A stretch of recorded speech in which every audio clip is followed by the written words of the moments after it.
नमस्कार दोस्तों। हम बात कर रहे थे, पिछले वीडियो में बात कर रहे थे कि पशुओं के लिए आवास की व्यवस्था, पशुओं के लिए आवास की व्यवस्था क्यों जरूरी और किस प्रकार से होना चाहिए।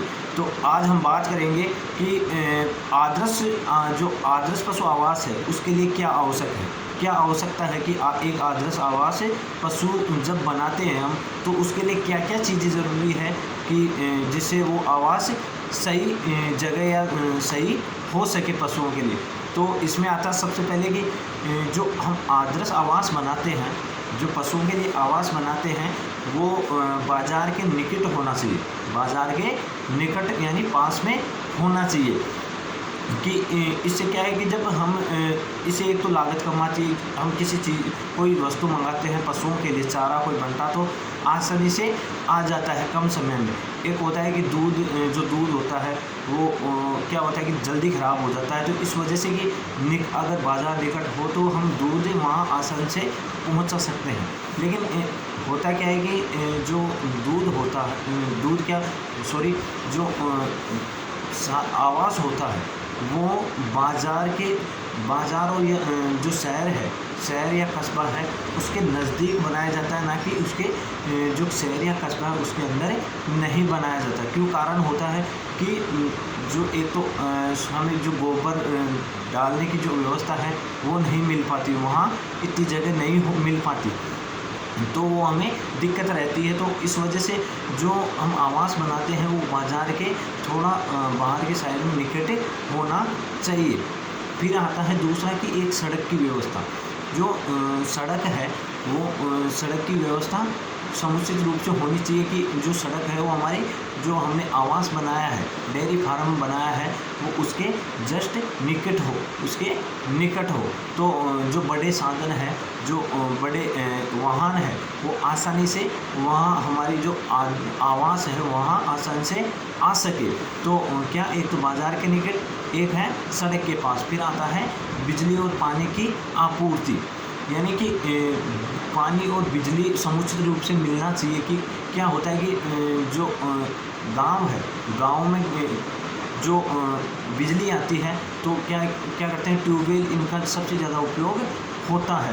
तो जो बिजली है वो समुचित रूप से आए तो हम पशुओं के लिए ट्यूबवेल से पानी ले सकते हैं। अगर बिजली नहीं आ रही तो ये व्यवस्था नहीं हो पाती है।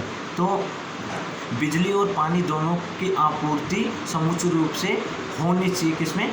आवास में समुचित रूप से जो पानी और बिजली की व्यवस्था है वो होनी चाहिए कि टाइम पे पशुओं के लिए पानी भी होना चाहिए। अगर बिजली नहीं आएगी तो पानी की व्यवस्था नहीं हो पाएगी। तो बिजली और पानी दोनों की व्यवस्था टाइम पर होनी चाहिए। फिर आता है कि धरातल की स्थिति पर जो आवास बनाते हैं वो धरातल की स्थिति पर होना चाहिए। कि हम एक आदर्श डेयरी फार्म बनाते हैं तो जो आदर्श डेयरी फार्म बनाते हैं उसके बीच वाला हिस्सा है वो थोड़ा और जो भूमि है उससे थोड़ा ऊपर यानी ऊंचा होना चाहिए, ऊंचाई पर होना चाहिए। क्यों? क्योंकि अगर मान लो कि बरसात बहुत ज़्यादा हो रही है, तो अगर हम समतल जगह पे बनाते हैं तो वहाँ पानी इकट्ठा हो सकता है, तो पानी की निकासी अच्छी तरीके से नहीं हो पाती। जो पानी की निकासी है वो अच्छी तरीके से नहीं हो पाती। इसलिए जो हम डेयरी फार्म बनाते हैं वो थोड़ा ऊंचाई पर बनाते हैं। दरअसल की जो स्थिति है वो थोड़ी ऊंचाई पर होती है, और जो भूमि है उस जो पास में जो भूमि है उससे थोड़ा ऊपर होना चाहिए। जिससे क्या होता है कि जो पानी है, मान लो कि हो सकता है बरसात, चलो कि हमने पशु को नहलाया है या उसने कोई पेशाब किया है, गोबर किया है, तो जो वो पानी जो गंदगी इकट्ठी होती है वो बह के नाली में से दूसरी जगह चली जाए, नाली में से दूसरी जगह चली जाए, या नाली में से इकट्ठा होकर हमने कोई खेती कर रखी है तो उसमें नाली से वो पानी और गोबर उसमें जो हमने खेती जो बो रखी है उसमें चली जाए। एक होता है कि जो उस क्षेत्र की जो मिट्टी होती है, जहाँ हमने डेयरी फार्म खोला है, जिस क्षेत्र की जो मिट्टी होती है, जहाँ डेयरी फार्म खोला, उसकी मिट्टी कैसी होनी चाहिए? उपजाऊ होनी चाहिए। कैसी होनी चाहिए? उपजाऊ होनी चाहिए। कि हम पशुओं के लिए हरा चारा भी वहाँ बो सके, हरा चारा भी बो सके, वहाँ से हमें पशुओं के लिए हरा चारा भी प्राप्त हो सके। तो क्या होता है कि जो क्षेत्र है वहाँ पर जो भूमि है वो उपजाऊ होनी चाहिए। फिर आता है कि जो जल की निकासी है, कि मान लो कि जो हम नालियाँ बनाते हैं, हम कोई डेयरी फार्म खोला है और उसमें जो नालियाँ बनाते हैं तो उसकी निकासी पानी बाहर आसानी से जा सके, पानी है जो आसानी से बाहर जा सके। नालियाँ इस प्रकार से बनाते हैं कि ढलान युक्त, कि जिससे पानी बह के बाहर निकल जाए, डेयरी फार्म से बाहर निकल जाए। कि या तो हमने कोई खड्डा खोद रखा है उसमें इकट्ठा कर रहे हैं पानी, लेकिन ज़्यादातर क्या होता है कि हम उस खड्डे में नहीं डालते, क्यों क्या होता है उसमें जीवाणु बैक्टीरिया उत्पन्न होते हैं, तो उसमें पशु बीमार, पशु के पास पशु वहाँ होते हैं तो बीमार होने का डर रहता है। तो जो हम जो नालियाँ हैं वो थोड़ा दूर की, जहाँ हमने कुछ बो रखा है, खेती कर रखी है, वहाँ जा सके। फिर आता है कि जो सूरज की किरणें हैं, जो सूरज की किरणें हैं उनसे सुरक्षा मिल सके। क्या नहीं कि जो सुबह धूप निकलती है, सूरज की किरणें हैं वो जो हमने डेयरी फार्म खोल रखा है उसमें सीधी गिरनी चाहिए, सीधी गिरनी चाहिए, क्योंकि सुबह सुबह हम पशुओं को नहलाते हैं, उनकी सफाई करते हैं, तो जो गीला होता है वो सूख जाता है, जो गीला होता है वो सूख जाता है। और लेकिन बाद में जब दोपहर के बाद में, दोपहर के बाद में जो धूप गिरती है वो सीधी ना गिरे, वो सीधी ना गिरे, इसलिए क्योंकि पशु को फिर ज़्यादा धूप में गर्मी लगेगी, तो इस वजह से कि क्या होता है कि सुबह की किरण सीधी पड़नी चाहिए और दोपहर की किरण नहीं पड़नी चाहिए, धूप नहीं पड़नी चाहिए। फिर जो आदर्श आवास है उसके लिए जो आवश्यकता थी, उसके बाद में आता है पशु आवास के प्रकार की।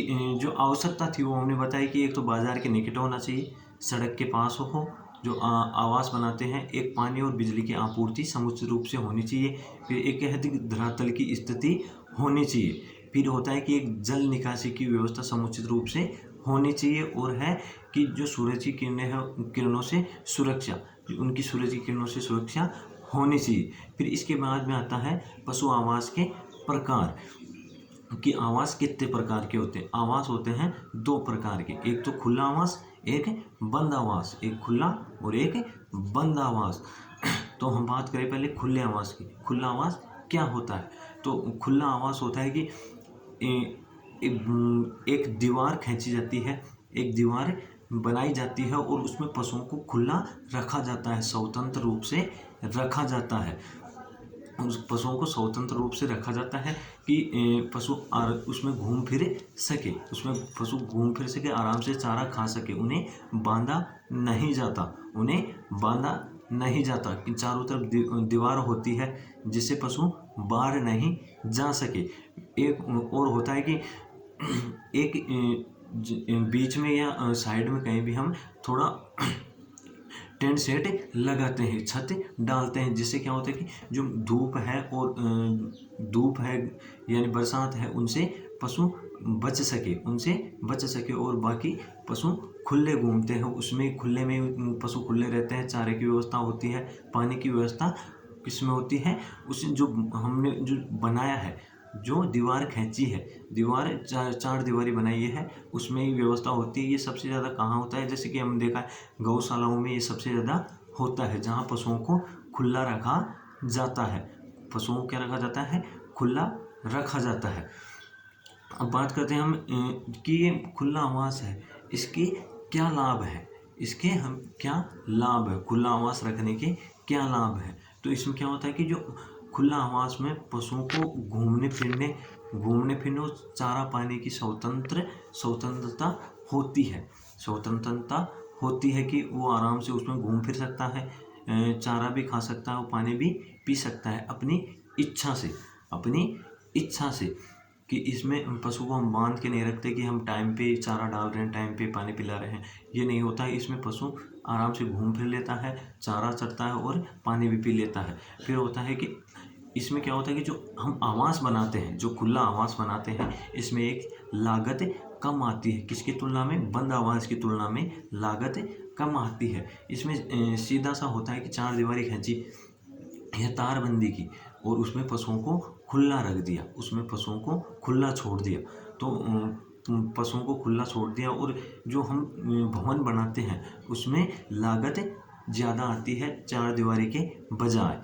फिर होता है कि जो इस प्रकार के आवास है इनका भविष्य में हम इनको बढ़ा भी सकते हैं, इनको आसानी से बढ़ा भी सकते हैं इस आवास को इस आवास को भविष्य में हम बढ़ा सकते हैं। ऐसे जो खुला आवास होता है उसको कि कई बार ऐसी स्थिति आ जाती है कि हमें ज़्यादा पशु रखने हो, तो हम बात कर रहे थे कि खुला आवास के लिए क्या क्या लाभ है। तो फिर आता है कि कई बार विषम परिस्थितियों में भी अगर हमें पशु ज़्यादा रखने हो तो हम रख सकते हैं किसमें, खुले आवास में। लेकिन जब बंद आवास में हम ऐसी स्थिति में पशु ज़्यादा नहीं रख सकते। फिर इसके बाद में आता है कि जो पशु हैं उनका प्रबंधन आसानी से हो जाता है कि बड़ा खुला आवास है जो उसमें एक ठाण होती है, जो ठाण बनाते हैं पशुओं को चारा डालते हैं तो एक में ही डाला जाता है, उसमें एक पशु को चारा नहीं डाला जाता है, अलग अलग पशुओं को चारा नहीं डाला जाता, एक में ही डाला जाता है।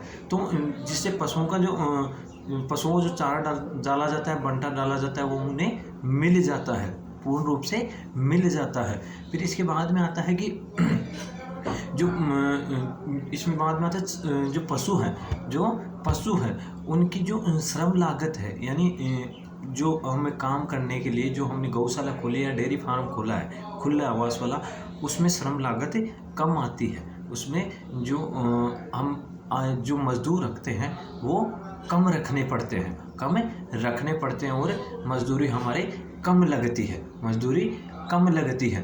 तो इससे खुले आवास से हमें क्या क्या लाभ है कि पशु आराम से चल फिर सकता है, इसमें घूम फिर सकता है और इसमें कभी ऐसी स्थिति आए कि हमें ज़्यादा पशु रखने हो तो रख सकते हैं, पशुओं का प्रबंधन अच्छा हो जाता है, उन्हें खाने पीने का अच्छी तरीके से मिल पाता है और एक निर्माण में जो खुला आवास है उसके निर्माण में लागत कम आती है। और भविष्य में ऐसा आता है कि हमें अगर उस गौशाला को या जो डेयरी फार्म है उसको बढ़ाना है खुले आवास को, तो हम आसानी से और बढ़ा सकते हैं, लेकिन ऐसे बंद आवास है उसको ऐसा नहीं कर सकते। अब इसके बाद में आता है कि इससे हमें क्या हानि है, जो खुला आवास है इससे हमें क्या हानि होती है। हमने लाभ देखे, ये लाभ होते हैं, लेकिन अब हानि की बात करें तो हानियों की बात करें तो जो पशु है उसका व्यक्तिगत तौर पर ध्यान नहीं रखा जा सकता कि एक पशु का, इसमें जो पशु है उनका एक ध्यान नहीं रखा जा सकता, क्योंकि खुले पशु रहते हैं और उनमें मालूम नहीं चल पाता कि कौन सा पशु बीमार है, कौन सा प्रेग्नेंट है, ऐसा कुछ ज़्यादा मालूम नहीं चल पाता। उन्हें देखने पर, उन्हें परखने पर ही मालूम चल पाता है, इसलिए कि जो व्यक्तिगत तौर पर एक पशु का हमें मालूम नहीं चल पाता। फिर इसके बाद में आता है कि इससे जो खुले आवास है इससे संक्रामक या छूत की बीमारी ज़्यादा होने का, फैलने का डर रहता है। जो छूत की या संक्रामक जो बीमारियां हैं उनके फैलने का डर रहता है, क्योंकि वहाँ पर जो पशु हैं वो आपस में एक दूसरे से विपरीत एक दूसरे के सामने मुंह लगाकर चारा चरते हैं, तो सांस की वजह से ऐसे जो छूत वाली बीमारियां होती है, संक्रामक बीमारियां, वो एक से दूसरे पशु के लग जाती है, तो इसमें ये नुकसान होता है।